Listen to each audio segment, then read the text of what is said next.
Hi everyone, Tony from Hack the Movies here, and today we're talking about Mission Impossible Ghost Protocol. Is this the most fun Mission Impossible? Let's find out today on Hack the Movies.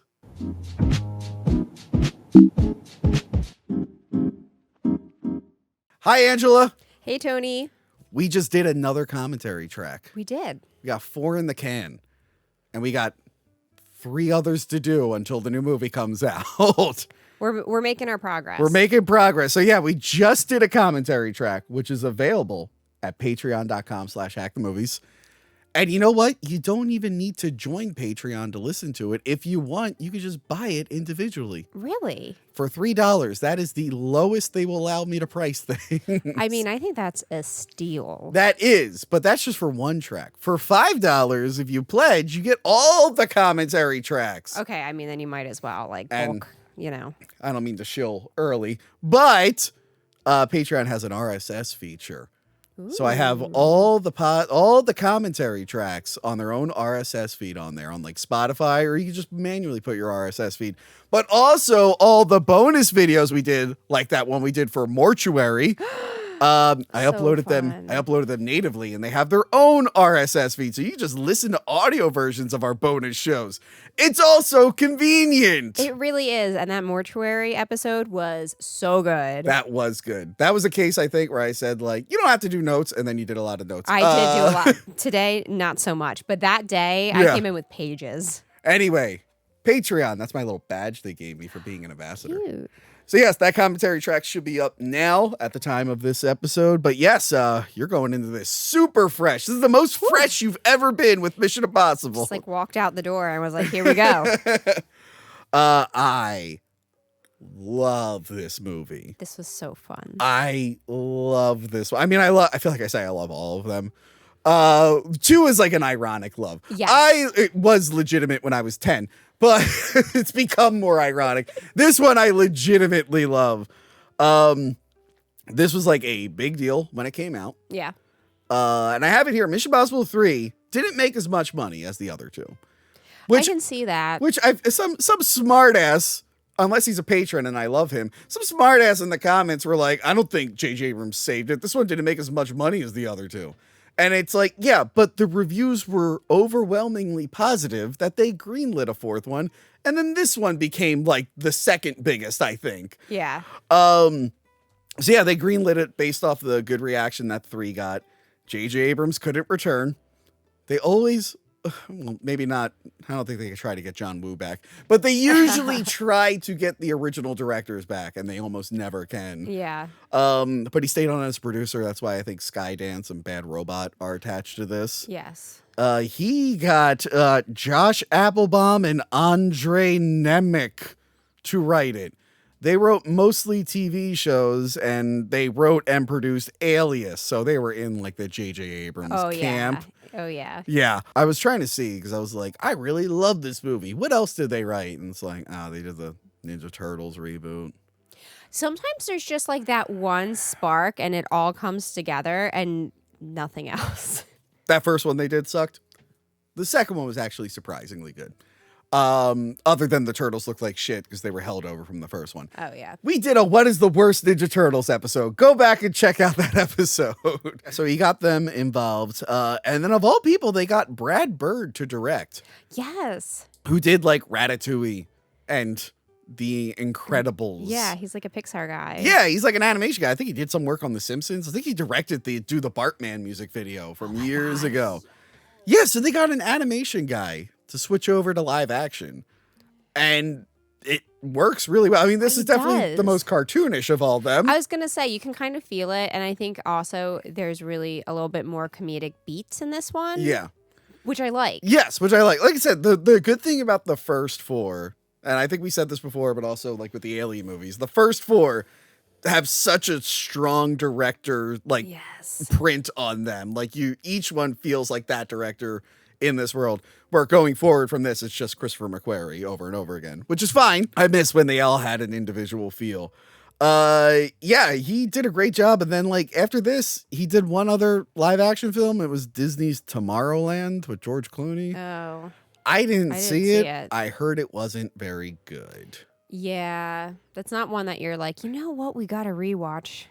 Yeah, it's just weird feel how like- Disney's still trying to make movies based off their rides. Right? Was Pirates the first successful? People forget that was like a triple whammy. It was Haunted Mansion, did- Pirates of the Caribbean, and the Country Bears, all within like a year or two of each other. I forgot about the Country Only Bears. Pirates did well. Yeah.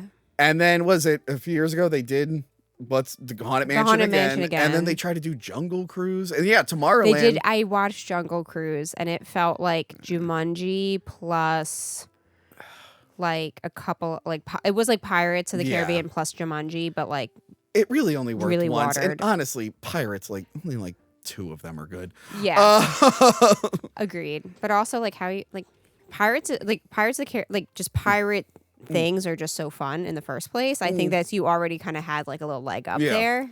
But yeah, and then after Tomorrowland, he did like Incredibles 2, Okay, which sucked. it's fine. I'm not the biggest fan of Incredibles 1. Really? Oh, I love the first Incredibles. I don't know. I guess I watched it once, thought it was okay, and then I did like a double whammy of 1 and 2. Yeah. And I remember 1 being like, it was okay, and then 2, I was like, that's stupid. I don't even remember what the fuck happened in it. No, something. 2 was a little forgettable, but I feel like I love. Yeah, after it was I hyped like 1. for so many years. And I don't know what he's doing now. But yeah, that's surprising he only did these like 2 live action films. I feel like he should do more. This was shot partially in IMAX. Now you get movies are mostly shot in IMAX these days, but this is when like Nolan and I feel mostly Nolan and a few other people were really pushing the IMAX format. They're like, hey, the cameras were getting easier to film with. Yes. Now they're even way easier. Yeah, everything's little now compared to. I think what it used to Oppenheimer be. was all IMAX, like Yeah. even close-ups and shit, which usually they saved it for like the big wide stuff. I went and saw this bad boy in IMAX. Ooh. More on that in a second. In the middle of production, apparently Cruise brought on a scriptwriter to touch up the script. He went uncredited. That scriptwriter was a guy who worked on the 2008 film Valkyrie, which Tom Cruise was in. Oh yeah. Where one about the plot to kill Hitler. I think. Yes. Who did that one? Who directed that one? It was hold on. I know his name. It's the X-Men guy. Bryan Singer. That was a Bryan Singer movie. There you go. Yeah, so he got the writer of that to touch up his screenplay, and that writer was Christopher McQuarrie. It was like his first dipping his toes into the Mission Impossible. He's got a really good relationship with that guy. He's had him like touch up a few things. He tried to get him to touch up the Mummy reboot. There was no saving that one. No. There was absolutely no saving that one. You would have to delete that script and start over. So that's like the beginning of their relationship. Okay, nice. But yeah, so came out in 2011. I was all in. I was like, of course, I love this trilogy. I can't wait for the new one. They're all bangers. Went up to, wrong. You're not wrong. Yes, I went up to Atlantic City for the weekend. Me and the ex-girlfriend who hated Johanna, which was awkward because I knew, as luck would have it, Johanna was in Atlantic City that weekend. So the whole time I'm like, I swear to God, if she fucking turns a corner and my girlfriend kills her in the middle of the casino, I'm going to be really pissed. Anyway. Johanna just happens to be here. That is, what she was. I had to, I saw it on Facebook. I'm like, please tell me that. Oh, no. And I had to, keep that one to myself. I'm like, yeah, it's great. We should go to the casino for a little bit. Maybe not long. Not too long. We should just stay in the hotel room and not talk to anyone. Yeah, let's stay in the hotel room and not talk or go anywhere. But the Tropicana has a big IMAX theater. Okay, I don't know if they still do. It's been a minute since I've been to Atlantic City. It's been a long time. But yeah, so it had a big IMAX, like a real IMAX theater. Yes. Not like I go to the mall near me and it's not the real IMAX. It's slightly smaller. Yeah. But the reason I really wanted to see this one in IMAX is because it played the first 6 minutes of The Dark Knight Rises with the original Tom Hardy audio, which I remember sounding fine, but apparently a lot of people complained, and that's why he sounds different in the movie because of this 6 minute preview. People are going like, what the fuck did that guy just say? That is awkward when you watch. I love that movie, obviously, because I'm in it. It's the best movie. Of course, that's why. But it it's is the best. awkward. He'll be 100 feet away and sound like he's right in your ear because they just got so scared of people. Yeah, they're like, oh no, I can understand. Take all the filters off his voice. So yeah, that was like a double whammy. I got to see the first six minutes, and then I got to watch the most amazing movie ever. And I've loved it ever since. And I'm glad to talk about it now. And I would ask you, when did you first see it? But it was literally 2 hours ago. I just started it 2 hours ago. And I really don't know how you miss these.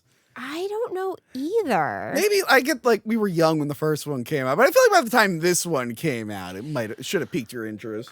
I mean, it should have. I wasn't ever super into like action movies as a kid. I liked horror. I liked fantasy. I just feel like I didn't watch like action-y movies. Yeah.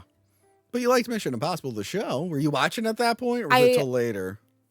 I think right around when this movie came out. I started watching Mission Impossible like in like late high school, I think. Okay. Early college, but that's not an action Yeah. show. Well, that's more a lot of people's complaints with the first movie. Because all the action, it's like, well, it's not really supposed to be. Yeah. They can do some stuff, but it's not really about, and then it became that. And then again, we've already talked about it. Too overcorrected. It went a little too actiony, and they're like, "Oh, let's find a nice middle ground." Yeah. Whether you like or hate, like 3 really did set like the perfect balance. Yes, like, I think follow it, this balance going forward. Reset of like we need to have some action, some spy, some a little bit of gadgets, shooting, right? some spy stuff, some levity, a little bit of action, serious moment. Yeah. Cool car chase. Do a cool car thing. Explosion. Let's get into this bad boy. So it starts off with Sawyer from Lost. What's his name? Josh Holloway, right? Oh, I don't know. I think it's Josh I'm Holloway. Sorry. He's in the middle of a mission that's apparently gone wrong. And now, the one thing I loved about this, gadgets. Yes, finally. Again, the other movies had gadgets. Yeah. 2 was a little weak on the gadgets, but they had them. We were talking in the commentary, but like I was getting a little annoyed with the James Bond movies. Yeah. I excused it for Casino Royale because that's like his first mission. Yeah. But he had some gadgets. He had the little flashlight bomb. He had the defibrillator in his car, which Ethan Hunt could have used. Right? Yeah. He needs those defibrillators. Yeah, but it was like, okay, that's fine for that one. Then I'm like, okay, well, the second one, there's going to be even more gadgets. And then it's like, I have a Sony phone that can hack into things. It's like, oh, that's not a gadget. Fuck off. Like, come on. I feel like it was they overcorrected because Die Another Day, Pierce Brosnan was like way too ridiculous with the invisible car. So it was nice to see a spy thing with goofy gadgets again. Yeah. I'm like, thank you. So like right away, he has that little ball. And it's like a huge inflatable crash pad. It was awesome. And I just feel like we need that too because no one has superpowers in this, right? But but there's still that like over the top action and it makes it just feel more like obviously you have to turn off your brain, but like it just feels a little bit more realistic where it's like, okay, like he didn't just fall off a building and was fine. He had a gadget that like let him do it. Which I know you've had my John Wicks for a year and you still haven't watched them. That's something that happens in John Wick. You can just fall off buildings. As long as you hit one awning on the way down, you're fine. That's how physics works, right? Honestly, but when you get to the stair scene in John Wick 4, you're just like, how are you alive? You should not be alive.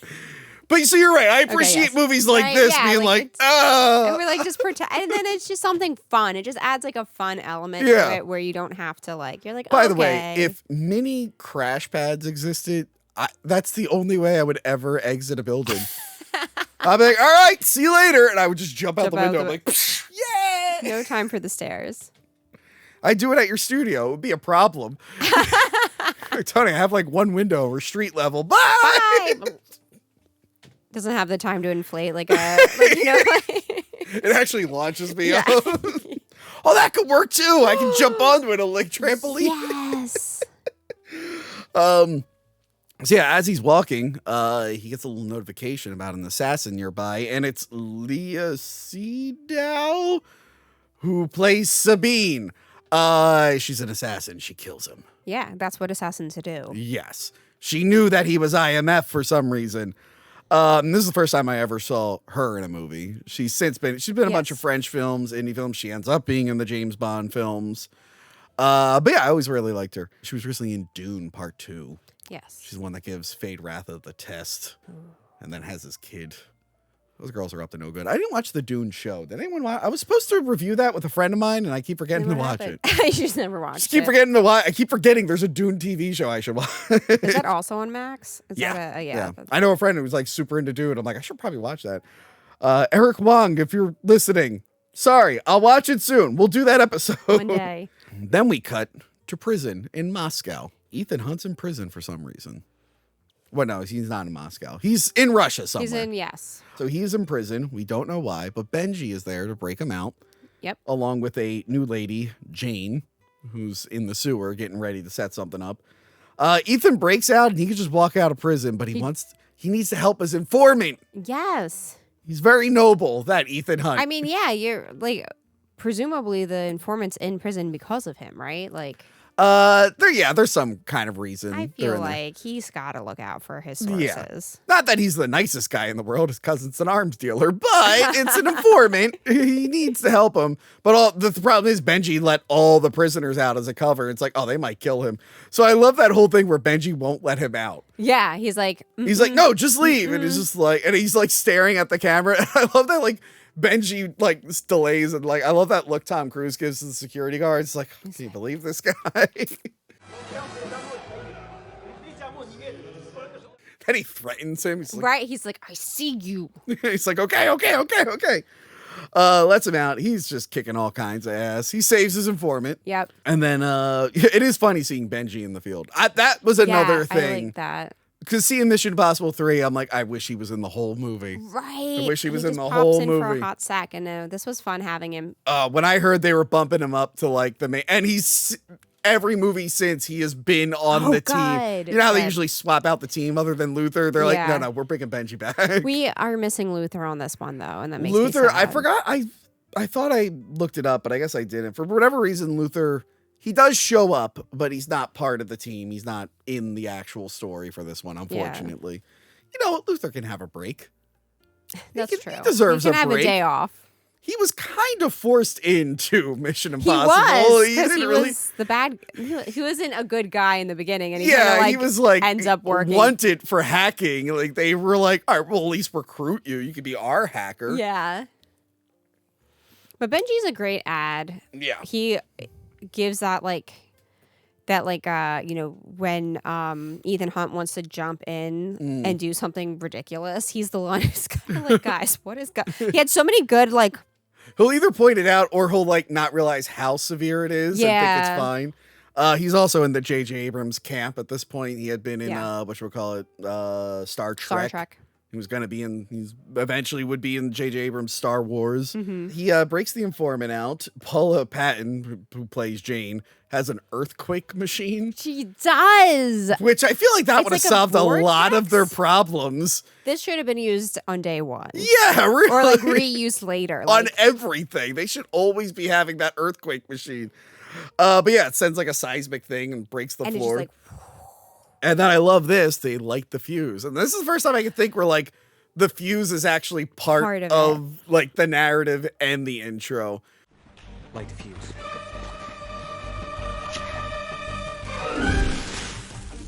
And you get the very animate. What the hell? Apparently me talking was hitting my 10,000 steps. So animated. So he lights the fuse and we get the opening cutscene where they really fun. They do the flash forwards. They do. We get some clips. Which is always fun, which is what the show did. Like, look at all this cool stuff you're going to see later. Who's that guy? Yeah. And you're like, how did they get there? It's just so much fun. It's just like another one. And like it had like the sequence also felt a little bit like Fight Club of like that opening as you're going like through these like CGI tunnels. It felt kind of like the CGI like brain. Yeah. You know what I mean? And I loved it. Yeah. It was fun. So yeah, he gets updated on what happened to Sawyer from Lost. They were on a mission looking for some files that were like for launch codes, I think. And they were tailed by other people who were looking for the exact same files. And then they realized that they were set up, and that's when he died, and Jane was there. Yes. Ethan hands his friend Sergey off. Or no, he's pretending to be Sergey. I forget what the informant's name is. Oh, I forgot. But he sends the informant to other IMF agents who are going to like relocate him. Then he gets his new mission from the payphone. Yes. He's like hitting the button. I love It gives them the thing. I love they're like, we didn't have time for you to pick a team. We picked your team for you. It's yeah. Benji and Jane over there. They're like already here. They're like waiting. They're like, all right, when are you gonna? You got the brief yet? Like, we got you, Benji, Jane. What if the third one was Martin Landau? What if they finally got someone back? Oh my god! And this elderly master of the no, J.J. Abrams was putting Leonard Nimoy in his Star Trek movies. He should have came back for this. He was great. He couldn't pull some strings to get Leonard Nimoy to come back. Seriously, come on. Wait, oh my god. 2011. Leonard Nimoy was doing really hard work as whatever the bad guy's name was in Transformers 3. He was doing really hard work on that. Very important work. That would have been great. Like, here's your third member. It's Leonard Nimoy. You're like, oh, well, he's obviously dying. He's not making it out of the movie. I'll be the master of disguise. Let me put on my nose. Like, no, we don't do that anymore. You got to wear a mask. You have to wear a full... And then voice changer. I like when he finishes the dossier. He goes to leave, and it's like, this will destruct in 5 seconds. And then it doesn't destruct. And then it doesn't. Because it was, that particular console was probably built in the 70s and hasn't been used once. And I love he has to go back and hit it. He's like a little Fonzie moment. I love that they like went back. Usually it's like a new high-tech way to get the information. I like that they went, no, let's make it an old shitty payphone. Right? But again, I feel like that brings in that like cartoony vibes. And we're like, okay, I like that. I like these little moments of silliness. It's fun. It's fun. So we get some hints about what happened to his marriage because he's not with Julia. He's not. We hear that like Benji's theory is that she left. Mm-hmm. And then we hear that Ethan might have done an unsanctioned hit on some people, which is why he was in jail. But we don't get all the information right away. Yes. Well, like anything he does is unsanctioned, right? Because they already say, like, if you get caught, we will. Yeah. We just. Well, this wasn't even like part of the mission, though. I think he personally went just after personally these was people. like, I need to do a quick hit, you guys. Kind of like Ambrose in 2, you know, the whole stealing the virus and holding the world ransom. That wasn't really sanctioned by IMF. I mean, did not ask maybe Anthony Hopkins did. We don't know. So yeah, they tell him, they're like, hey, look, you have to go to the Kremlin and break into their archive room. And I love this moment where he's like, we're going to the Kremlin. And Benji's like, it sounds like you said we're going to the Kremlin. They break into the Kremlin. They don't have fancy masks, but luckily he's got a rubber nose to look like the one guy. Yeah, this is like, he just like, this one, they were just like, nah, we don't have time for masks. He looked enough like the guy, I guess. Yeah. They're like, yeah, let's just go for it. But I do like wore the hat really low too. Yeah, just cover your head a little bit, mustache. Yeah. I do like that. The device they're using isn't working fast enough, and the security guard's suspicious. Yeah, and he's like putting the scanner. He's like, and like Tom Cruise starts chewing him out. He's like, "How dare you do this to me?" Blah blah. And then it passes. He's like, "Okay, sir, you can go through." Yeah. So yeah, then they make their way to the hallway, and then just they randomly across the screen is the main actor from the original Girl with the Dragon Tattoo. What's he doing here? Michael Nives, the late Michael Nives, who was also in John Wick. We reviewed, well, not me and Angela. We reviewed all the John Wicks on this channel. That episode didn't do well. Please watch it before Ballerina comes out. Please. Watch it. I'll watch it with you. You'll watch my episode of all four John Wicks and the prequel TV show. Yes. With whoever's watching right now, we'll all watch together. Let's actually pause this episode and watch me and Gil's episode of John Wick. Real quick. He just happens to be, just walks in front of the camera. And I remember in the theater, like at that, I think I knew he was in the movie. Mm-hmm. But I think I remember being like, wait, I know that guy. Because I liked the Girl with the Dragon Tattoo trilogy. Yes, yeah. I remember David Fincher felt the need to remake it. Yeah. When it was only 2 years old. And I know, it was like immediate. Yeah. I usually like a lot of his stuff, but I did not enjoy that one. We mentioned that he doesn't really do franchise stuff, but he has a couple times. That was one of them. And I'm like, someone brought that up. And we're like, yeah, but he remade that. I'm like, yeah, it was a pointless remake. Like, it was silly. It's like, I guess if you never saw the original, like maybe that's good, but it's, as someone who like rented the original and then watched it, it's like, what was the point of this remake? What the fuck? Where was the original from?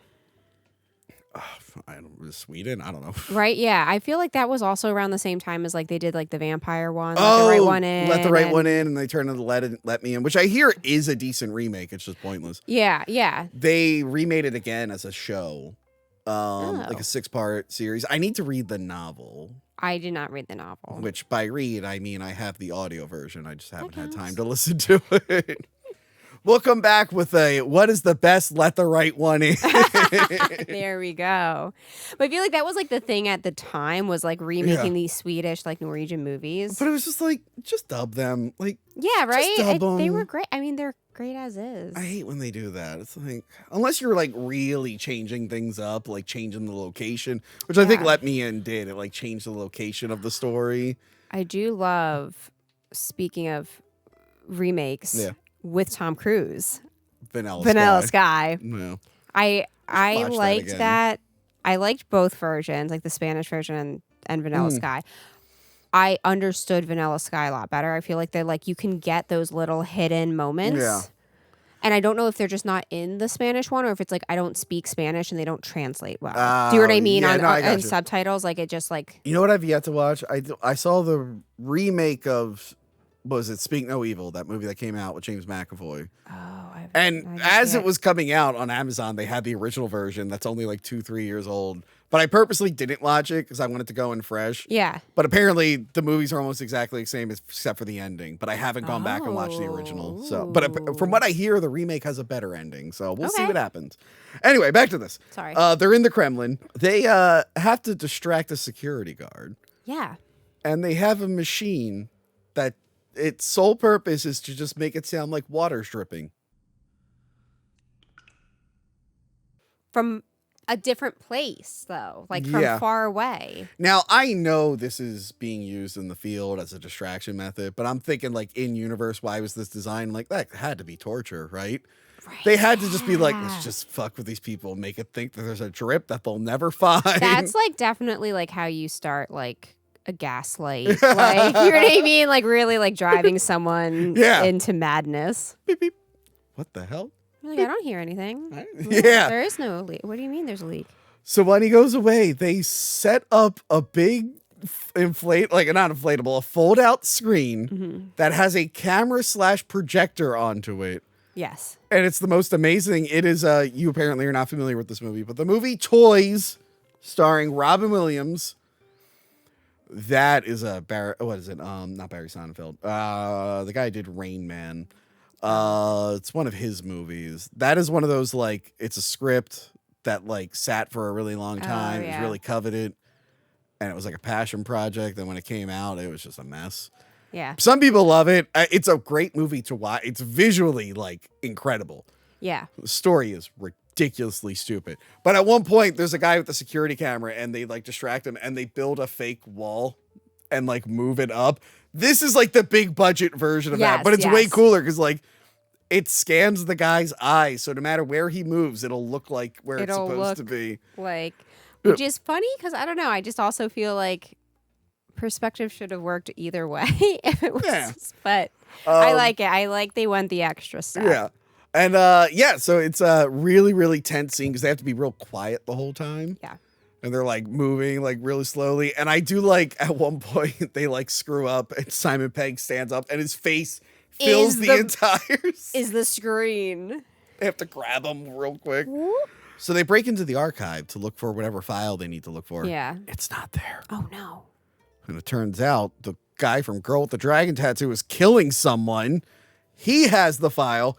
He knows I like this. He knows IMF is there. Oh, yeah. And then he's like broadcasting their frequency, pretending to be part of IMF. He's like, team leader, have you gotten this? So he's completely setting them up. Yeah.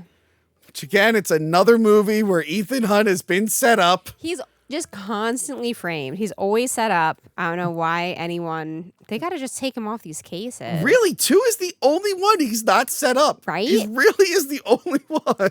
And they're like, oh shit, we got to get out of here. We've been totally framed.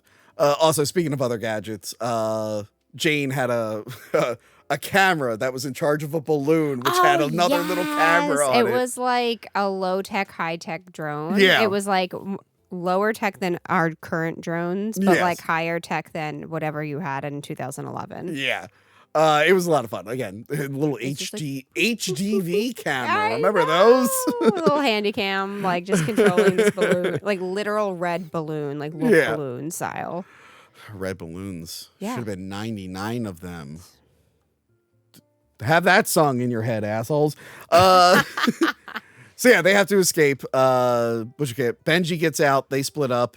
I love Tom Cruise's takes off his disguise. He rips the nose mustache. Really and I love his jacket is reversible. It is I do love. I wonder how many times it took them to get that right, because he does the transition really smoothly. I think like it is in a one take, which I like. Right, he like walks out, takes it off, takes off the jacket, takes this off, like puts on glasses, flips on the jacket backwards. Yeah. And I love the Bruce Springsteen shirt. Yeah, it's just like, I am cool. He's supposed to look like tourist. I am just American tourist. Yeah, and they got out of there scot-free. No.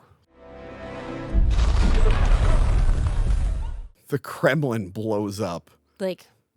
And again, to their credit, he does get hurt in this explosion. Yes, not as hurt as he should have been. No, but yes, he doesn't just walk away from this, being exploded. We did, as we were watching it, this one didn't have the best explosion. The effect, there are really good effects in this. Yeah, there really are. It didn't even look as good as like the bridge explosion from the last movie. Yeah. I wonder if it just got Do you think this maybe was added?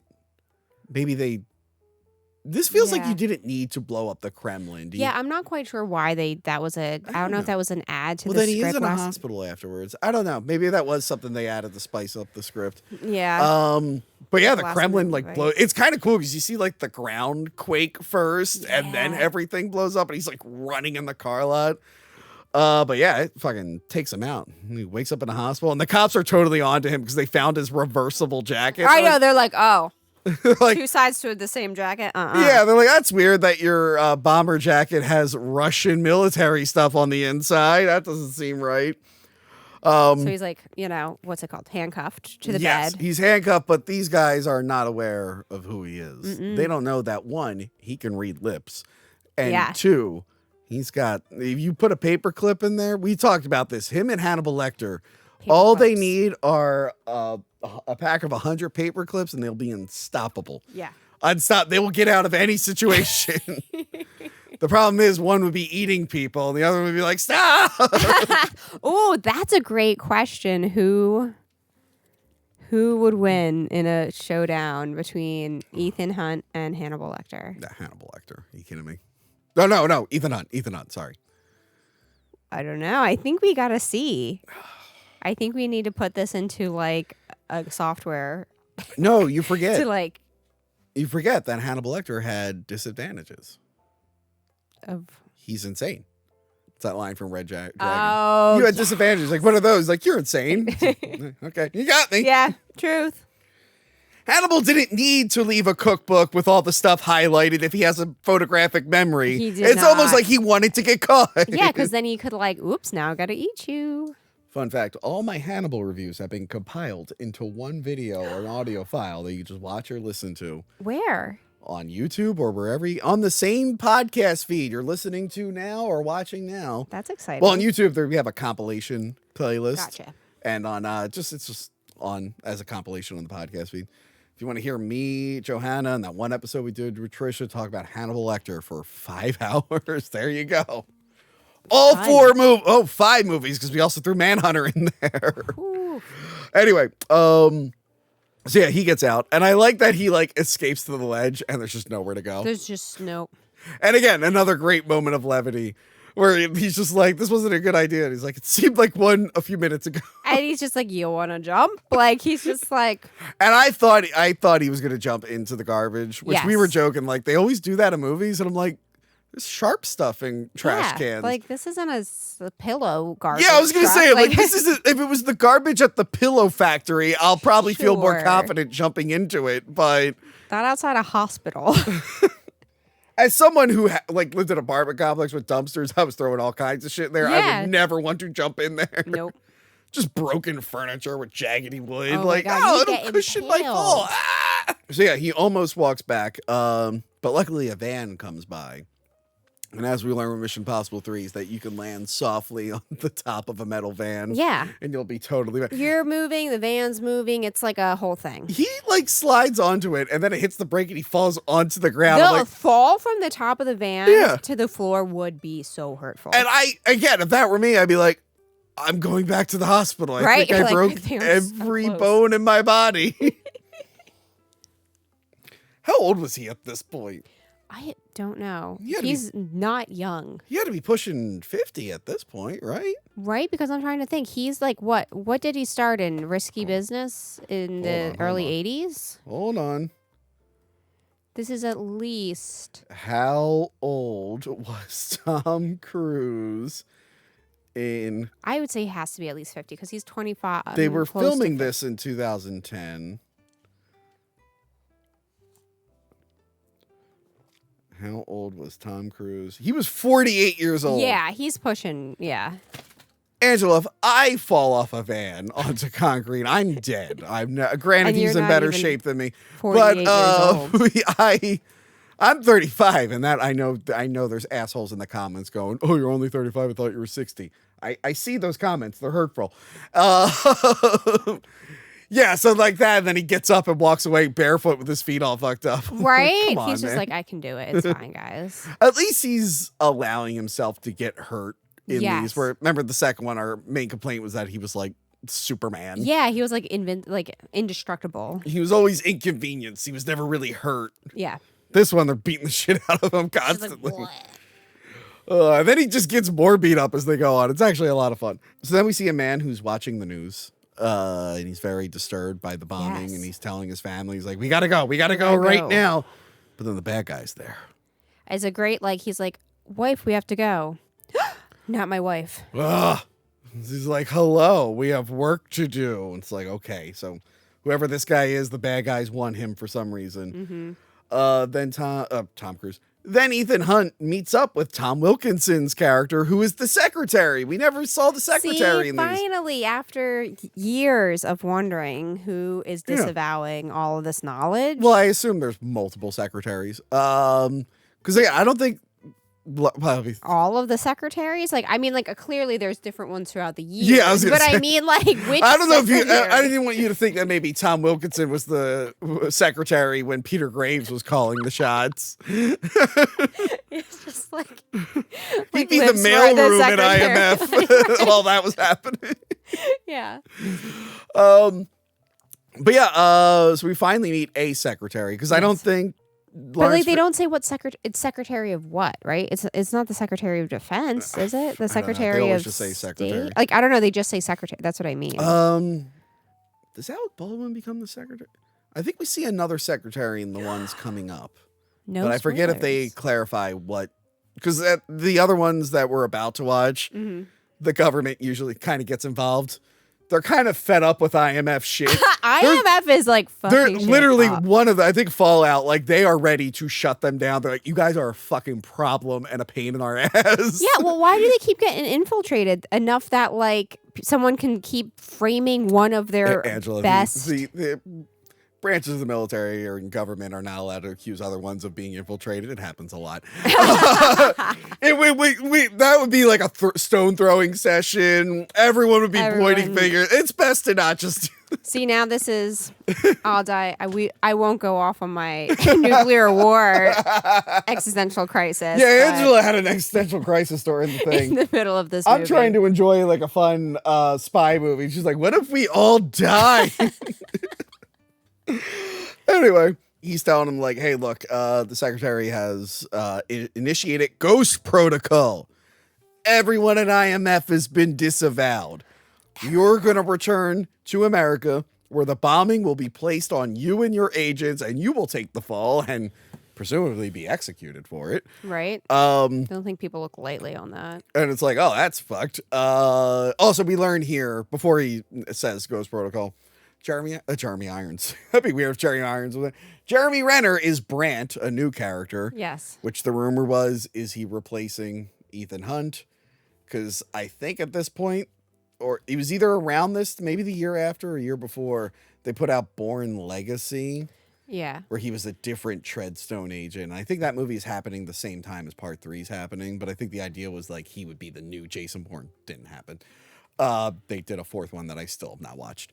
We don't need it. You like the Jason Bournes? I don't know. I've never seen them. Trilogy's good. First three's good. Okay. Yeah. Again, Bourne Legacy was lame, and I didn't even see the fourth one. Couldn't tell you if it's good. It's got a fun stunt show in Universal Studios. Ooh, do love a good stunt show. That's another one. Maybe watch the first. Okay. Maybe watch the first Jason Bourne. Okay. It's fun. So yeah, he shows him he draws a picture of the guy on his hand. But yeah, they tell him that guy looks like Hendrix. He's an extremist, nuclear extremist. I just love that idea that like, oh, the guy who wants to kill everyone is an extremist. We figured it out. Like, oh, I don't know what else. Yeah, I would they're have called usually him. pretty people who want to destroy the entire world, not even like their enemies, No. not even take over the world. The ones who Just want to like, destroy the world are usually pretty extreme, right? Angela.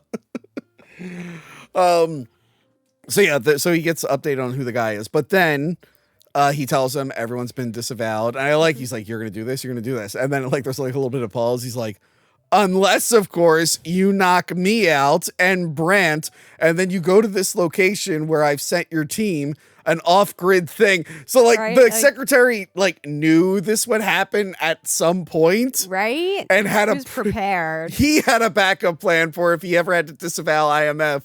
There would still be some agents who can operate remotely. Right? You got to have a plan B. And I love that Brandt isn't in on this. And he's like, sir, what are you saying? I feel like what you're saying is very illegal. Interestingly enough, when I looked at the wiki for this, they said Tom Wilkinson was uncredited for his role. And we were talking, that's usually for like cameos. Right, like a surprise. Like at the end. Yeah, or a surprise. But no, he's in all the trailers. Like, very strange. Like if you're a fan of him, you'd be like, oh, I want to see it. He's in it. And it's just like, why would you uncredit him? You know he's in it. Bullet through that. We got PG-13 bullets through the head. Yeah, right. Yeah, the driver gets killed. Their car falls into the river, and the bad guys are just shooting out the water. Down to the water. I love Ethan's plan of putting a flare in the dead guy and just letting him float, and they just shoot him. No respect for the dead. No. But I like when he gets out, Brandt is like, how did you know that was going to work? What is the logic? They see a dead guy with a flare and they start shooting at him. And Ethan's like, I didn't really think it out. I think they just wanted to shoot something. Yeah, he's just like, all I knew was they were shooting. Yeah. That's the whole thing with this. You never know like what Brandt's deal is. And I feel like if I remember the trailers tried to paint it where he might have been like a secret like ambiguous, right? Like, yeah. Because I think that part later on in the movie goes, who are you, Brandt? That was in a lot of the trailers. So it's just like, is he the replacement or is he the new bad guy? Right. I think they were kind of like trying to play that out. I'm not going to tell you which one, but there's another one where he gets a partner, turns out to be a bad guy. Oh, no. It's cool. Okay, so they find the secret train car, which is like a super... Feels like something you'd see in like Batman or something. It's so high tech. It's a high tech train car. It looks so broken on the outside. I know. Then you go in and you're like, and it's got like secret compartment. They have chairs that come out and slide down. They have an LED screen. The gun wall. Right. I'm like waiting for them to be like, your martini, sir. Like it just was so fancy. They got all the guns are in the wall with the laser cut. Yeah, they're like, exactly, this is the spot for this specific gun. Which we talked about. I have a camera case, and I tried to manually cut the foam. Doesn't look good. It doesn't work. I've tried it. It never. I guess if I have a file, I can make it a little even, but who's got the time? Right. Once you cut it enough and it fits, you're like, good, have fun. I know you can order them cut. Yeah, but that's money. That is. I'm like, I'll just do it with a knife. And I'm like, that was a bad idea. Why did I do that? See, if you only had IMF money. If only I had IMF money. You're saying, like they leave so many of these gadgets. I would have gotten a laser to scan it and then a laser to cut it. And then for no reason, I would have been wearing a mask this whole time. The whole time. You'd be like, surprise, it's me. So yeah, he tells him about Hendrix being extremist. And we see Hendrix being like, I think the whole world should blow up and then we can figure out how to solve all our problems. That's what I mean. Like, I don't think he thought this through. Like, he physically is not building each building brick by brick, right? He needs people to be on his side to help him physically rebuild after everything gets nuclear bomb. Yeah, and this is like a thing we see in like action or movies. Like where the whole idea is to destroy so everyone rebuilds. Like yeah, but you need someone has to do the rebuilding. That's you the thing. can't just destroy. That's the thing. Considering what he does at the end, he's not even nominating himself to lead. He's just like, no, it just has to happen. Like, won't it just get worse? Like, right? Like, because not everyone's going to die from this. And I don't think the survivors are going to be thrilled with each other, especially if they're all blaming each other. Right? It's going to be like a little Mad Maxy. Yeah. A little like... I don't think you're going to be really fixing the world unless he really likes Mad Max and he's just like... Maybe he thinks that's the ideal. Maybe he wants to dress up like a leather daddy with his ass out in the hockey mask. I mean, who wouldn't? But you know... The only way to do that is nuclear destruction. I mean, I feel like he could just go to a music festival in the desert. He doesn't really need to blow Burning up. Man. Yeah. Just... Like, he's just watch. He's like, yes, only nuclear war. And somebody's like, I just buy you that outfit right now. You can go to the store, man. Like, he really wants to be Lord Humongous from The Road Warrior. I think he does. Fun fact, Lord Humongous. I went to a wrestling event recently. Mm-hmm. One of my favorite people. He makes really funny designs, but he's also a wrestler, I think. His name is Lard Humongous. He goes to these events. I love this guy. God, he goes to these events. He's wearing like leather bondage stuff and the hockey mask, but he's like 300 pounds. Oh my God. Not of muscle, by the way. Not of muscle. So funny just seeing a really fat Lard Humongous. Like, here I am. Shout out Lard Humongous. You rule. I took a picture with his crotch the other day. He had a studded codpiece. It was really nice. All right. So yeah, he plans to go to Dubai to get the activation codes. Yeah. So they have launch codes, but they need activation codes for it. It reminds me of the knock list from the first one. Yes. Jane is real into killing Sabine. So Sabine has the codes, and she's going to exchange them for diamonds. Diamonds. Like, there's not anything better in the world that you wanted. She likes diamonds. So she's going to give nuclear codes for diamonds to Hendrix's men. So their plan is to pose as Hendrix men, pose as Sabine, can trick the two of them. Do a flip-flop. Yes. Which, again, is like, feels so reminiscent of the show. Yes. Of something that's like really convoluted. You need masks. You need trickery. Like, it's not just like, we can't just go kill everyone so they don't have the codes. Like, Ambrose from Mission Impossible 2 would have gotten this done in 5 seconds. Yeah. Now, granted, he would have been launching the nukes, but the mission would have been done. Yes, that's why he got kicked out, because he was too straightforward by IMF. It's like he gets the job done, but then he goes rogue all the time. But Jane just really wants to kill Sabine because she was... Forget if it was the guy she killed was her partner or her boyfriend. It seems more like boyfriend. Yeah. Maybe they had a unsanctioned work romance. Ooh. They were very close. Yeah, it seemed like they had a thing. She really wants to kill Sabine, and Ethan's like, all right, chill. It's like she's actually tied to a lot of people. We really need her. And even like Benji's like, yeah, let's do that. And Ethan's like, no. He's like, you're right. We shouldn't kill her. So, he just kind of feels like the everyman a little bit. He really does. Show, you're like, yeah, let's do it. Oh, no, we can't do that. So they all go to Dubai, and they go to the Burj Khalifa Tower. I had to tell Angela the story on the commentary track, but when we did rental reviews, I mentioned Godzilla King of the Monsters did a PR, like a publicity stunt with the Burj Khalifa Tower. They projected Godzilla on it, and I accidentally called it the Mia Khalifa Tower, and all the comments pointed it out. I was like, God damn it, of all the Khalifas to confuse that building all with. the Khalifas and all of the towers. If it was Wiz Khalifa, I wouldn't have gotten made fun of. But everyone's like, oh, you pervert. Why'd you call it the Mia Khalifa Tower? I'm like, God damn it. The Burj Khalifa Tower. There we go. Which I think is the biggest building in the world, right? I think it is. We're talking about her a little bit in the commentary. Florence Pugh is trying to pull a Tom Cruise right now. I don't know if you saw that. No, what's she doing? She's in that, because, she's like the new Black Widow for Marvel. Yeah. She's in that movie Thunderbolts coming out. Mm-hmm. And I guess Marvel tried to phone it in the last like 10 years or 5 years. And like, oh, we should probably film our stuff to look like movies again and not CGI green screen garbage. We thought we could get away with that. Turns out we can't. So she just did a stunt jumping off the second biggest building in the world. Oh, she did the stunt? Yeah, and she like begged them to do the stunt. And she's like, it would be great for PR. I'm like, kind of ripping off Tom Cruise. Yeah. Also, that's just like. I mean, other people have done this. Tom Cruise didn't even invent it, but it's like, it is kind of funny where it's like, oh, this is how Mission Impossible advertised their movies, and it's like also second biggest. Tom did the first one. We're just saying. Just saying, Tom jumped off the first biggest tower. Let's just like leave it to the profession. Like I want to keep stunt people in business. I don't actually. Is this true? Did I misread something? Are they making an Oscar for stunts? I heard they were thinking about it. I don't know if they actually did or not, but they should because. Yeah. Not that I care. Who gives a shit about the Oscars? I mean, yeah. I mean, I really hate the Oscars this year because I lost that fucking bet and I had to do another video written by Adam. But you get Emilia Perez. God damn it! Why did he get so many nominations and only win 2? Why? That was your fault. I went all in. Any category Emilia Perez was in, I picked Emilia Perez. Just like Ada, like you're like one of these. Because I lost so bad at the Golden Globes bet. And it was nominated so many times. I'm like, I have to win. Tony just doesn't know anything about movies. Surprise. Sorry for watching, guys. You can all go home. Next year. The second annual Hack Adamy Awards. We're going to do a good job. There we go.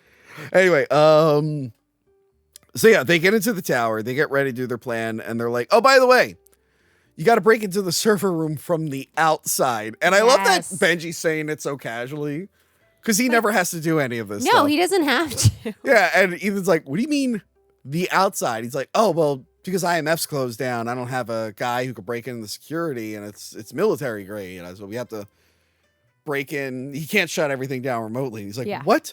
What do you like? And then I love that, like, Ethan doesn't want to do it. And we were joking in the commentary. I think marriage brought him down to earth a little bit. Whereas old Ethan Hunt is climbing rocks for no reason. Right, like free climbing and just like that's flirting with girls, like, speeding on the edge of canyons. Like, now he's like, I have to be very careful. But yeah, I love that he's like, what if we went through the vents? Or like laser security, not enough time. What if I do this? Not enough time. He's like, God damn it. Right. So yes, they have to he now has to climb the building. Do you think this is how this movie was pitched? It was like Mission Impossible 4. He's going to have to climb the tallest tower. And then we'll write the rest of the movie around that. Someone should have been like, didn't you do a skyscraper thing with the last 2 movies? They're like, this is different. This is better. This is better. This is actually a lot better. I don't think they do a skyscraper in the next one. There's an underwater part in the next one. Yeah. An underwater skyscraper? And I think he held his breath for a while. Which, again, when you see the movie, it's so many digital backgrounds. Like, why did he do that? Yes. So, yeah, he starts to climb. And, again, in IMAX, it still gives me vertigo watching it. But I know. It was like... I almost never get, like, weird with heights and stuff when it comes to movies. Seeing this in IMAX, I was like I was like sweating. I was in the edge of my seat, like, holy shit. Yeah. And it's tense. So he's got the gloves. When it's blue, it's glue. And if it's red, you're going to not be able to touch anything. And that's all he has. He has no cables. In real life, he had a bunch of cables. They digitally removed them. But he did climb outside the building. Which is wild to do. Yes.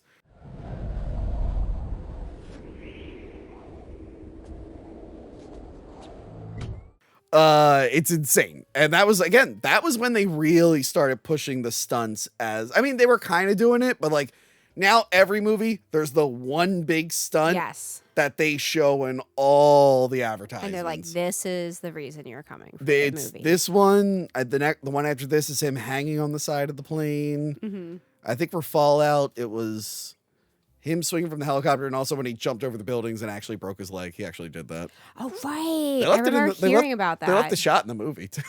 I mean, you might as well. You went all in for it. And then there's the motorcycle one in the last one. So, yeah, it is tense. Not since the CIA room in the first movie have we had a scene this tense. It is awesome. His one glove turns off, which is, again, adds another element. He's like, throws the glove away. I do like that he throws it and then later on it's on the thing. He's like, wait, does it work? And then it falls. And then it just falls again. He has a laser and it doesn't break all the way. He falls And again, the first time he fell, I remember in the theater just going, like leaning forward and holding the arm of the chair. I'm like, holy shit, I should not have watched this in IMAX. This is too much. He kicks it in. He hacks into the server, so they're able to take control of the building. Sabine shows up ahead of schedule, and they're like, well, shit. Yeah. And I love that Ethan needs to find a way down. He has like a spool with like either a hose or a cable. Yes, and just like, yeah, he like jumps out and is running down the building. I feel like a lot of movies have done the whole running down the building. Jackie Chan, Who Am I? There was that one. And then what was there recently? Tenet, they were doing the whole running up the building thing. You just... What was the other one? Oh, that Mission Impossible Apocalypse or Armageddon, whatever the second one was called. Mila Jovovich does it. God, that movie's terrible. Have you Which seen? one? Oh, Resident Evil. Okay, I was like, not Mission Impossible. Resident like, Evil Apocalypse. Oh, okay, yes. Yeah, it was cooler when Tom Cruise did it. But I love that there's not enough like slack, and I love when there's not enough slack. And Brant points it out. He's like, "There's not enough slack." He's like, "No shit." I was like, "Okay." Because Brant's being an asshole the whole time. He's like, "You only have 20 seconds." He's like, "Stop with the countdown." He's like, no more, guys. So yeah, he has to run around the building. And then run back and let go and jump. Swing himself in there like some again, another tense thing. He falls. Brant catches him. Brant falls. Jane jumps in and grabs him. Jumps in, holds him by the pant leg. And that's where I'm just like, I couldn't do this. I don't know why I thought I could do the rest of this movie. But this moment of holding two people out a window by someone's pant leg, I was like, I'd just let them all die. But yeah, they're able to get in. And I love this. While this is going on, Benji's like changing the numbers on doors. Yes. And he comes in, he's like, whoa, that was a lot. I'm glad we did that. What did I miss? It's like they all three of them almost just got sucked out a window. Right. Oh, we forgot to establish, to make things worse, a sandstorm is coming during all of this. Yeah, I don't know why that's part of this, honestly. I felt like it was for the tense. bad guy to get away. Okay, yeah. Because I was like, it doesn't, they already have a time crunch. Do you know what I mean? I just love that because again, one of the fun things about the show is when they have a plan and then something keeps going wrong. And this, like, everything that can go wrong is going wrong. And again, they don't have the best gear or equipment because they're on the run. And then... Which is what was so fun about the first movie when he's like going like real undercover. Speaking of needing equipment... They want to do a mask. They were printing masks this whole time to disguise themselves as the terrorist and as the girl. But yeah, what you call it? The mask break. Yeah, the machine like whoosh. Yes. And like it's just colors and not. Yeah, it like sprays, it breaks. I love that he's just like, all right, we'll go in without masks. They're like, well, he's like, maybe they never met before. I'm like, that's a big risk. Right? That's a big risk. Big gamble. Are you sure they've never met before? Well, this is before Zoom, so yes, that's true. And then it gets worse because the terrorist, it's not the main guy, it's his henchman, or so we think, is there with the other dude from earlier with the family. We learned that he's like a Polish guy who can authenticate the codes. Yes. Because their plan was one of them is going to get the codes, secretly take pictures that will print fake codes into the other guy's suitcase. Yeah, right? Yeah. And then they were like, well, fuck it. We'll just have to give him the real codes. And Brant's because like, he's... Yeah. Yeah, because he authentic, right? Like, yeah.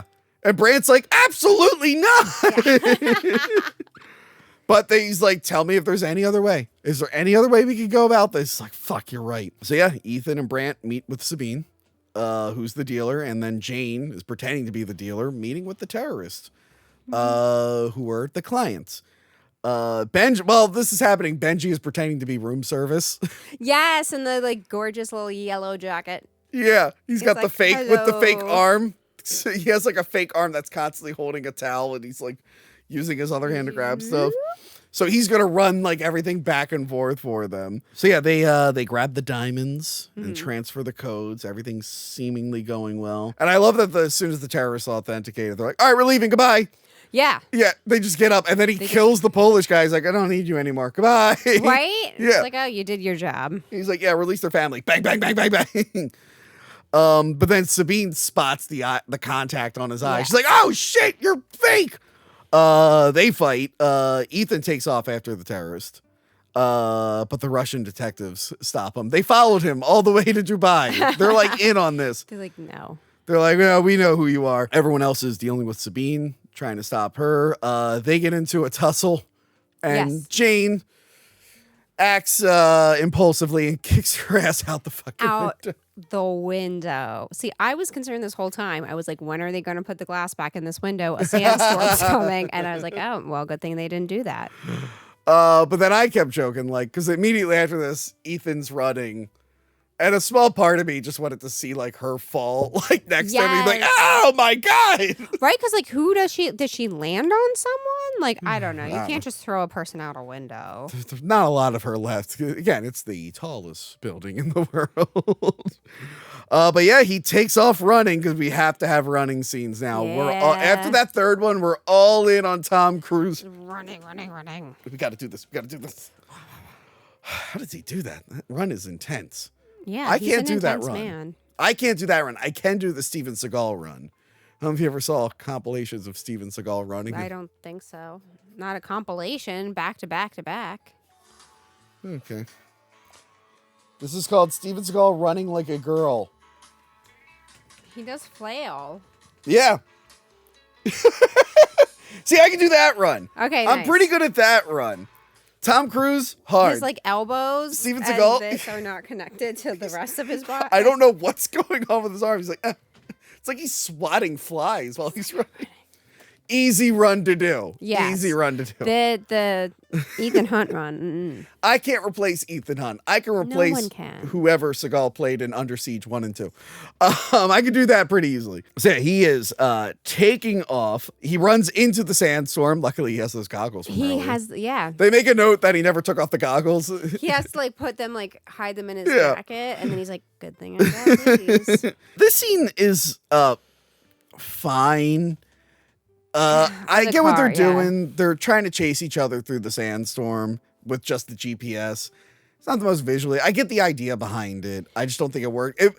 But also coming off the tower scene, anything was going to feel lackluster. It's too soon to one up that. I feel like this is something that like written out in a script even would be more interesting, right? Like to hear like he does this, then he goes there, right? But like having nothing to see. It would be more fun in like a suspense or horror. I'm thinking of like like a Ripley with the alien with the thing, or like I'm even thinking like Buffalo Bill in the basement at the end. Yes, yeah. For like an action movie following up one of the most incredible action scenes I've ever seen with this. Stunt, yeah. I get the idea behind it. It's clever. It just didn't really work for me. Yeah. However, he finds out that it wasn't the terrorist henchman. It was the actual terrorist.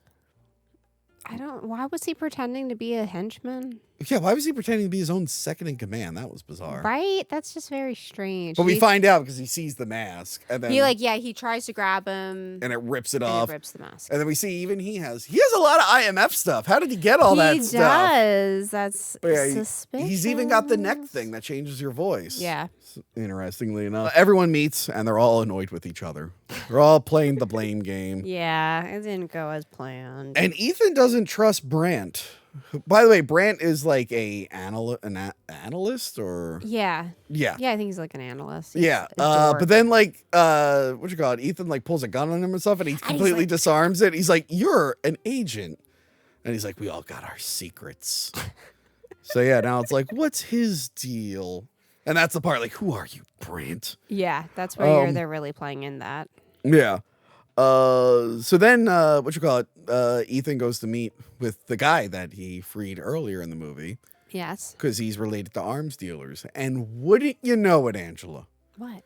This new arms dealer has the same henchman Max did in the first one, the creepy blonde guy. Yes. And it turns out that creepy mask he just uses for everyone. They brought back the creepy stitched mask. That's part of like when you hire me, you also get the mask. And then I will kidnap who you need and take them Here's places. my thing. I don't blindfold people. I make them wear a creepy mask. I'm like, why do you do that? I will provide the mask. Don't By the worry. way, What a weird fucking callback. I don't know if there was any person on Earth who was like, I really hope the blonde guy comes back. You know who I haven't seen in a hot minute? The blonde guy who put the mask. We need him back in the franchise. Again, I spoil this for you, but we get to meet Max's daughter in a few movies. Ooh. First off, I was going to say woke, but Max was a woman. Shit. Never mind. The original's woke. It should have been this guy. It should have been blonde, creepy mask guy. He's like, I finally worked my way up. Enough of my superiors either died or got arrested. Now I'm in charge. Because that's how those types of organizations work, right? You can't really get promoted until someone else dies. And all my henchmen wear the spooky mask. Yes. Why? It's the weirdest Weird callback to the yeah. first one. I'm like, what? Also, that creepy mask felt very Brian De Palma. I don't know if it really works. Yes. I don't know if it works in the here. Brad Bird movie. Anyway, he meets with that guy and his cousin, and the dude is vouching for him. Mm-hmm. He makes a deal with the arms dealer to, one, get gear. Yeah. And then figure out a way to break into some rich guy's satellite to stop the launch of the nukes. Yeah. But then the arms dealer is giving info about Hunt to the Russian detectives. He's ratting him out. Not Double good. cross. While this is happening, we get the backstory of Brandt. He apparently was in the field. He was watching a couple. He was security for them. He knew there was a hit out on them, but he knew he could take care of it. And then one day the man went running and the wife was killed. And then the man that he was supposed to protect went and killed 6 Serbians. And it turns out that man was Ethan Hunt. That's right. Julia's dead. And it's Brandt's fault. What? And he's afraid to tell him. I would be too. Nah, yeah. We've got other things going on right now. I do like Benji's like, I heard she left him. He's like, yeah, I heard that story too. It's not real. So they have all their new gear and stuff. He's like, do you guys want to join me for this mission? They're like, we don't really have a choice, but okay. Well, yeah, we don't want the world to explode. So they figure out how they're going to like hack into the satellite. And Brandt, so they need to get the codes from the guy. Mm-hmm. Ethan needs to be there to get the bad guys. And Brandt is going to have to go in and hack this thing. Yes. With a metal magnet suit. So they're going to put a little remote control underneath the fan of this supercomputer. And then he's going to drop down with a magnet. And magnetism is going to float him, after they turn off the fan, into a tiny room to override the satellite.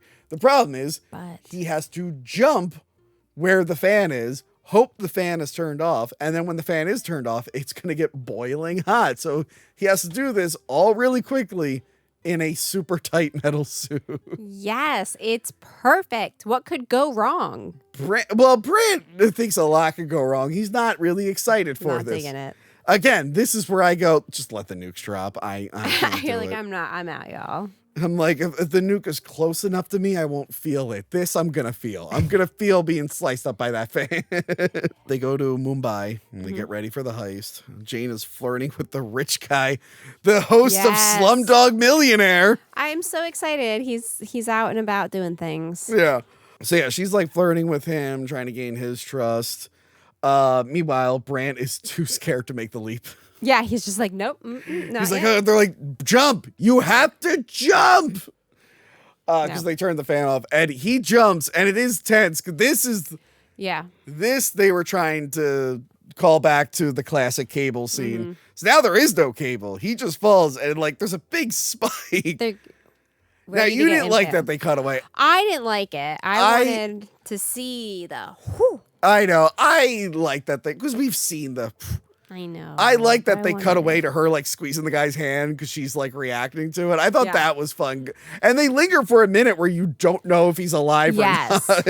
I think that was where I was like, I know he's alive. Let's get, I want to see the. And he's just like sitting there like, oh God, oh God, oh God, oh God. I do like that he's a little different than Ethan Hunt. Who's like, he's just like, oh, I don't want to do this. This is horrifying. I don't think this is fun. Right. Also, while this is happening, the bad guys show up in Mumbai. They're headed to a station. Rich guy gets a little handsy with Jane, and then she puts him down, and then she kicks his ass. Yeah, she does. Ethan's like, all right, kick the shit out of him for the code. She's like, no problem. And he just gives it up. He's oh like, yeah, okay, he's a rich guy. He's not ready, like trained against torture. Yeah. Like, he lives a comfortable life. So they're able to get control of the nuke, and they're like, shit, are we too late? It's like, no, we can figure out, now that they did this, we know where they are. Yes. Turns out it's like a TV station. They're using the TV station satellite to communicate with the other one. So they find his location. The fan turns on and almost kills Brandt. And I like that it shoots him up. And it goes, yeah. And then he falls down and he's got to like jump into that small window. That whole like remote control car gets shredded. It's good. It was awesome. It's really good. Ethan is speeding to Hendricks' location while Jane is getting dressed next to him. We talked about this comedy. I'm like, she is ridiculously hot. I'd have to tell her to get in the back seat. I'm like, do this in the back seat. She just like rips off the dress, like whoosh. Which is funny because I think Scarlett Johansson did the same thing in Iron Man 2 a year before this, although she was in the back seat. There you go. And then Jon Favreau, who just coincidentally happened to be the director of that film, is like looking at her in the rearview window. And that was after a scene where Jon Favreau, who just coincidentally happened to be the director of the film, wrote a scene where she like pins him between his legs. Isn't that funny how that happens? I get what you're doing, Jon Favreau. Hey, leave him alone. Jon Favreau's a nice guy. I get what you're doing. Scarlett Johansson, you're telling, come on. I'm just saying. What if my best friend Glenn Powell, you were able to write any scene to act in with him? Come on. What are you going to write a scene where you're just sitting across from each other at a long table having a conversation? Come on. Look, that's not what this video is about, okay? We got to get back to some missions. Because now you're thinking about it, you're like, oh, shit. Yeah. What did we say about Mission Impossible? But no, yeah, that scene is and like Tom Cruise is like, yep, nothing's happening, not looking at anything. Eyes on the road. Eyes on the road, nothing going on here. Gotta stop that nuke. I'm like, no, come on, lady, come on, please. Although we did call bullshit. How'd she get the pants on? Yeah, she's got like skin tight leather pants on in the next scene. Yeah. No way she's there getting was that not on enough in the room. car. And if there is a back seat, it's very tiny. Yes. There's no way. She's not getting There's these no way pants she on. got that on without being awkward, like putting Not like right, yeah, I just see like leg out roll the down the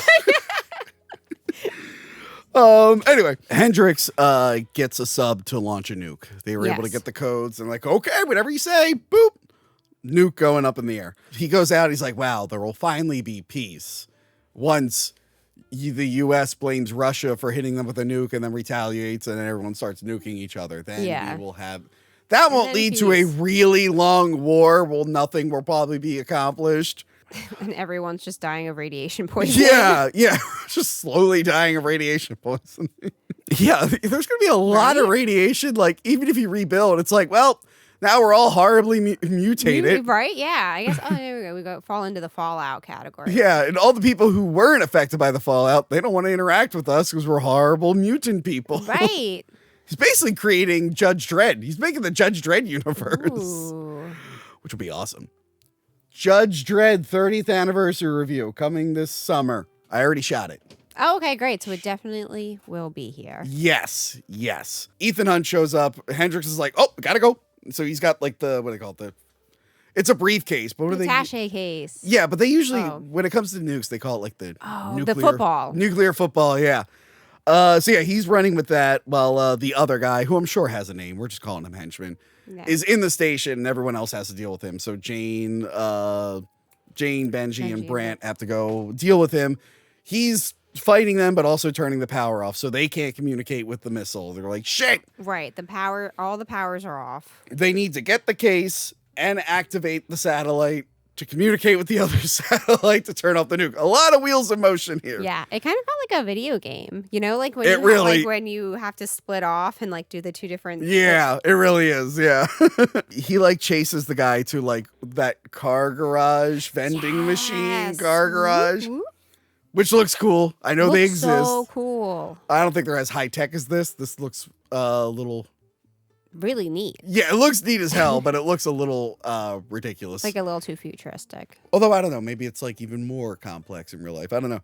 But it's a fun place to. You mentioned in the commentary, it's a fun place to have a finale. There's a lot of moving parts. It gives you that, like, you know, when like the main character has to like fight on like a parapet for no reason at all. Yeah. Like it gives you that like setup, and I like it. And they're like beating the shit out of each other. Yeah, this poor guy fighting gets beat up by Ethan Hunt and John Wick. This poor guy. Ethan gets his foot run over by a car. Yes, but he also bends the dude's elbow completely backwards. Meanwhile, the case is just falling from platform to platform. It's very, very tense. And the fight with the henchman and Brandt, it's not as intense. It's not that. I was just like, we gotta get back to Ethan. Yeah, because like he's like fighting, and then I think Jane, she got shot, but then she shoots and kills the guy. Yeah, like. Yeah, but I think earlier Benji saved a dude doing pretty much the same thing. So yeah. Yeah. We just want to see this fight with Ethan. That's really exactly. What we want to see. Honestly, Ethan, this would have been the time where he could have done like twists and twirls and backflips. Yeah, all those backflips. Suddenly he can't do backflips to other platforms. He doesn't once try to run forward and backflip at all. Jump backwards and. But yeah, I love that the bad guy believes in his mission so much that he just grabs the case and then tries to kill himself just so he'll be out of reach. Yeah, was like, why not just throw the case and then like hold on to? I don't know. It was like an interesting choice. Yeah, it was an interesting choice for him to die with the case. Yeah, I don't think it was helpful. We see him hit everything on the way down and then just like. So yeah, Ethan's like, well, shit, how am I going to get down there in time? So he gets in a car. And he just prays the airbag will work. Yep, he's like, buckle up. He would be so injured. Right, you can't just be in a massive car, and it's a nosedive. Yeah, you're fucked, dude. That is not easy. He crashes, airbag saves him. So yeah, he gets the case, and I love that he does a one-line. He goes, mission accomplished. Hits the button, nothing happens. Mission accomplished. Because the satellite's not on. It's not on. I don't know if that is. I guess 2011, we were still making jokes about the whole George Bush mission accomplished banner. Oh, yeah. It's one of my favorite memes. Mission accomplished. I did it. It's like, oh no, it turns out that wasn't accomplished. It wasn't accomplished at all. I think Arrested Development made so many jokes about that. Yes. Yeah, so then he's like hitting it over and over again. They finally turn on the satellite. It interacts with the nuke. I like that it just turns the nuke off and it's just like bloop, falls hits out of a the building sky. and just falls right in the water. So yeah, they saved the day. And then the terrorist looks at him like, oh, my plan didn't work and I'm dying. He's like really like I just wanted the plan to work. Just dead. I like the detectives show up. And they're like, you wanted the arms dealer to find, to give us that information to find you, and you stopped it. He's like, yeah. Meanwhile, like, he's also really injured. He's like, yeah. He's like, oh, do you want to go to the hospital? He's like, yes, please. Please, I would really like that. He's just like. 8 weeks later, we find out that they covered up the nuke hitting, what was it, San Francisco were they at? Yeah. Yeah. Seattle. No. Well, they're in Seattle. They're in Seattle, but it hit San Francisco. But I think it hit San Francisco? I think so. Luther mentions about being in the bottom of San Francisco. Yeah, being bottom of the bay. I think yeah. So apparently they blamed it on a meteor, but people are like, I thought it was an aircraft. So they covered it up. We got to cover things up. It's the IMF, okay? Yeah. He gives, we get to see Luther. Yay! Who makes fun of his line. He's like, you really said mission accomplished. He's like, you're so cool. I like that also Ethan was like, I need to tell you that this is how it went down. That's the thing. No one is there except for the guy who died. Like, you would just, I'd be like, I wouldn't tell anyone that part of the story. Yeah, to be like, you know how many stories, I tell some ridiculous stories on the show. You don't know what I'm censoring from those stories. There's not 100% of the story that you tell. They're all true stories. I just leave out some parts where I'm like, well, I don't want them to know about that part. That's a bad part. I don't want people to know I said that. But yeah, he could have just spent his whole life just not telling anyone about that. No. Instead, he's like, I have to tell Best Luther. friend Luther. Like, Luther's my best friend. He needs to know You everything about understand? me. Luther, my best friend, who I didn't meet till my 30s when he was a convict that I recruited. Look, it's never too late to make a new friend. That's true. Yeah, so he gives his new team missions. Gives them all phones with their new missions. Whoop, whoop, whoop. Also, that was taking us back. We realized, like, there are still some flip phones in this, or Blackberries, in addition to the new smartphones. It was that in-between period. We didn't all switch over yet. Yeah. Although I do miss phones with keyboards. I really miss it. Really? Yeah. Well, it is nice, like, the tactile feeling of, like, knowing the keys are there. Yes. Instead of just being like... I miss that a lot. Which is why I like this fucking fold phone until it broke. I had felt it was touchscreen, but it was big enough that it felt like a keyboard. Felt like a keyboard, yeah. So yeah, he gives them new missions. Brant refuses the mission. He does, because he's got a secret to tell. He's like, I'm the one who got your wife killed. He's like, how do you know she died? He's like, what? He's just like, yeah, we got her out of there. I made a deal with the secretary to make sure no one knew she was alive. I got the Serbians. I think she was kidnapped by the Serbians. He got her back. But then he was just like, we knew that Hendrix had people in there. Was some tie to Hendrix in there. So there was a reason I was in that prison. It wasn't just for that. And then he shows him that Julia survived. Yep. And then She's just hanging out. What in an Seattle. awkward marriage they have now where they can only stare at each other from afar. Right. Because they can't interact because he has too many enemies or he's always being targeted. That's why you need a secret identity and not running around being like, my name's Ethan. Yeah. But yeah, now going forward, will we see her again in this franchise? Now that we know that there is a she is weak alive. spot for Ethan that exists out there. Yeah. And she's a nurse. I just feel like we should be he of all people could really utilize that, right? Yeah. I mean, there's a lot of nurses out there. I know, but she could be helpful. I want to see her more. Okay. She's in White Lotus season 3. Wait. Yeah, the actress is in White Lotus. What? Who? I can't even remember who she is. Michelle Monaghan. Oh, she's in it for such a moment in this movie that I forgot. I feel like you mentioned in the last episode that she was in. I did, and then okay, look, here we go. I still haven't watched White Lotus season 2. It's fun. Which I really like season 1, and I just never got around to watching the other ones. They're great. I like all of them. I keep seeing pictures of that goofy looking girl with the weird teeth. I'm just like, oh, I love her. I heard Saturday Night Live made fun of her and she got all offended. I'm like, where the fuck have you been? Saturday Night Live does that to everyone. They were like, I know, but I love her. I'm going to be on her side because she's wonderful. I don't know. One day I'll watch the other seasons. Again, one was really good.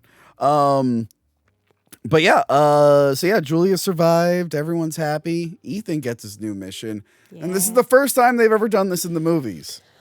They hint to what the bad guy is in the next film. Because we hear that Thing was infiltrated by a group called the Syndicate. There was a syndicate in the old show. This is a different syndicate. This is a new syndicate. New syndicate. Apparently, even the syndicate gets rebooted in this universe. That's a fun ending to end on. But see, that's another reason to say that the third one really helped save the franchise because not only did they, obviously they didn't have to make a fifth one, but they clearly bought the fourth one expecting to make a fifth one, right? And this one did really well. So they were like, because they set it up in this one. I think it was the highest grossing Mission Impossible. It was the 5th highest grossing film of that year. So they're back at this point. Yeah, they're ready to go. And the Syndicate becomes like a thing in the next 2 films. It becomes a very big deal. Double feature. Yeah.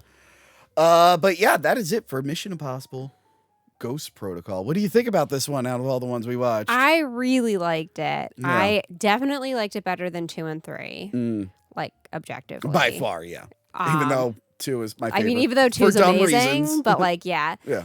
And then, we were saying, I think I really liked the first one just for the nostalgia of of all the callbacks to the TV show. But I think if as an action movie, this is definitely a better action movie. Yes, it gives you the stuff from the TV show with the missions and everything, but adds more action and stuff and fast-paced stuff.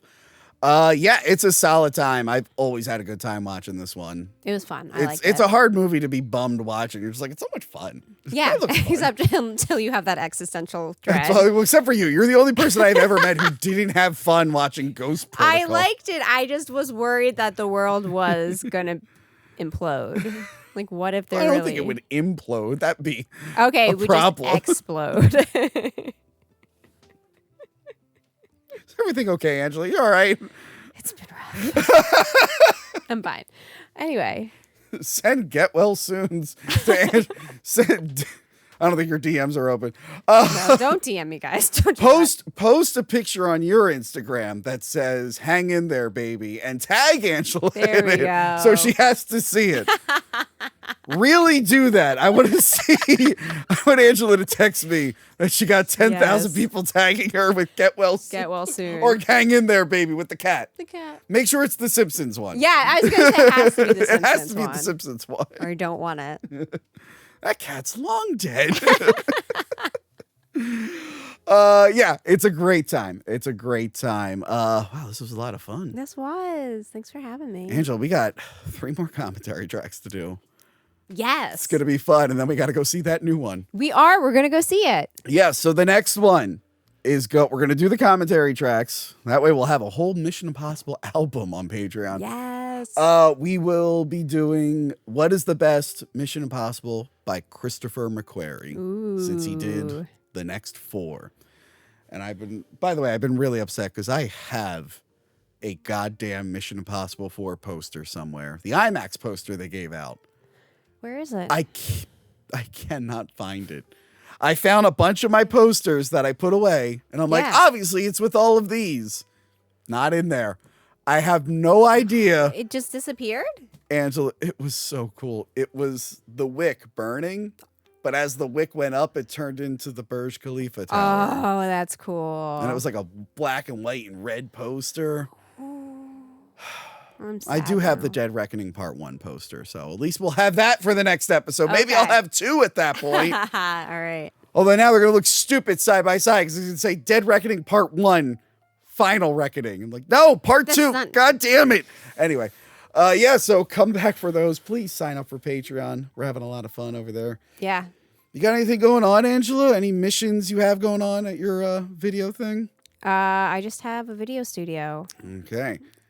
If I wanted to kidnap someone and build a fake set and put on a goofy mask and blackmail them, can I do that at Angela Wolf Video? You can. As long as it's all legal, whatever you're doing. I don't know if you could legally blackmail someone. Sorry. What if I wanted to pretend? I allow any legal activities at my studio. Like, Tony, what are you using the studio for? I just have a guy with the scary mask on. A blind guy throws a guy in a scary mask. Angela, I'm renting the space, not you. Get out of here. I got a lot of questions for this guy. Just me yelling at a commenter that I found in real life. What do you mean I got that fact wrong? What do you mean? I love it.